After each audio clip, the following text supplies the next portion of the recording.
జై శ్రీకృష్ణ. నేను ఇప్పుడు పాడుతున్నట్టు శ్లోకంలో మనిషి జ్ఞానము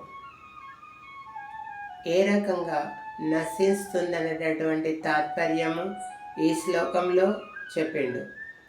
అంటే మనిషికి క్రామము, క్రోధము, లోభము, మోహము, మదము, మాత్సర్యము అనేటటువంటి ఎన్ని గర్వాలు ఉంటాయి అన్నట్టు. దాంతో జ్ఞానము నశిస్తుందని తాత్పర్యము ఈ శ్లోకంలో చక్కగా వినిపించిండు శ్రీకృష్ణ భగవానుడు.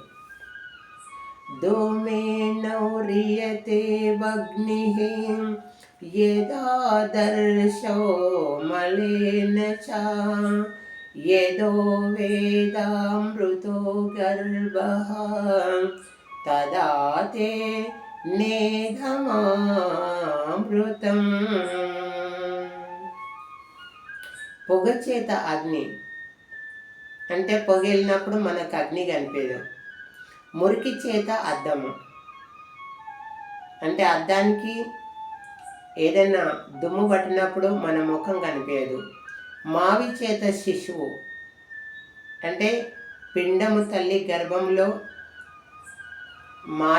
మాయి అనేటటువంటి మాయలో ఉంటుంది. అటులనే కామం చేత జ్ఞానము కప్పబడింది. అంటే మనసుకి నీరేంద్ర అని కొందరు ఇట్లా మాట్లాడుతుంటారు. అప్పుడు ఏమవుతుందంటే అన్ని జ్ఞానము లోపిస్తుంది అనేటటువంటిది ఈ శ్లోకంలోని తాత్పర్యము. జై శ్రీరామ్.